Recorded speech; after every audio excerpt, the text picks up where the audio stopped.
इब्न अल-जौजी उस जमाने के बुजुर्ग हुए, वो पढ़ाया करते थे। फिका के असबाक वो पढ़ाते थे। गौस पाक का एक मुरीद उनके पास पढ़ने जाता था तो अक्सर वो कहते, यार तेरे पीर को आता जाता तो कुछ नहीं, रश तो बड़ा होता है। तो वो शागिर्द था, क्योंकि उस्ताद जी को क्या कहा, चुप कर जाता। दूसरे दिन फिर कहा, यार तेरे पीर को आता जाता तो कुछ नहीं, दुनिया बढ़ जाती है। वो 3-4 दिन गुजरे तो शागिर्द तंग आ गया। कहने लगा, उस्ताद जी आप ऐसा करें, मेरे साथ ना उलझे, मेरे साथ ही चले, चल के देख ले वहां होता क्या है। कोई आदमी छोटा उस वक्त नजर आता है जब उसे दूर से देखा जाए या हुरूर से देखा जाए।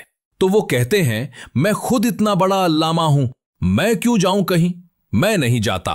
कहते हैं वो फिर एक दिन कहने लगे, तो मैंने कहा उस्ताद जी चलें या बात ना करें। कहने लगे, चल, फिर चलते हैं। इब्न अल-जौजी चले। जब आए ना महफिल में तो ऊपर चादर ओढ़ के आए, चेहरा छुपा के आए, कोई देखे ना। आके मौलवी साहब भी कहीं जा रहे हैं, शागिर्द भी साथ था। अब हजरत गौसे आजम की महफिल में बैठे, गौसे आजम की महफिल में तकरीर का यह अंदाज होता था कि वो एक कारी साहब जो मर्जी आयत पढ़ देते तो गौसे आजम तफसीर करनी शुरू कर देते। तो कारी साहब ने तिलावत की तो गौसे आजम आयतों की तफसीर बयान करने लगे।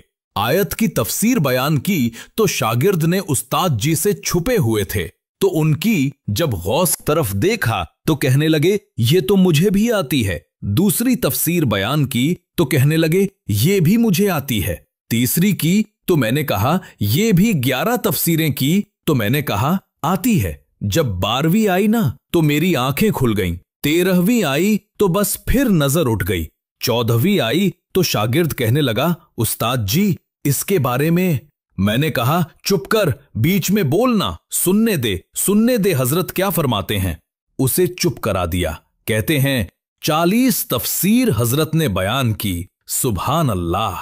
फिर वो सर से दुपट्टा और वो कपड़ा कब सिरका समझ नहीं आई, कब मेरा चेहरा खुद ब खुद खुल गया, कोई समझ नहीं आई, उतर गया सारा कुछ। फरमाते 40 तफसीरें एक आयात की बयान करके गौस पाक कहने लगे, बस सुनना जरा जुमला सुनना।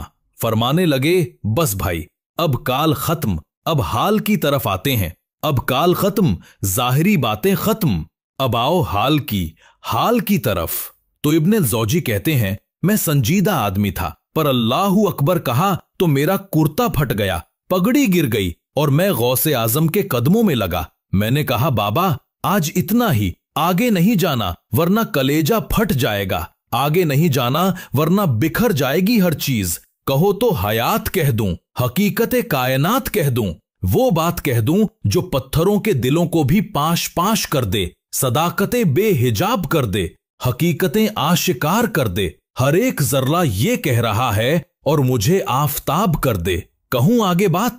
तो कहा, नहीं आगे ना बोलना वरना कलेजा फट जाएगा। अल्लाहु अकबर, ये शान ये मकाम मेरे गौसे आजम को अल्लाह ने दिया है।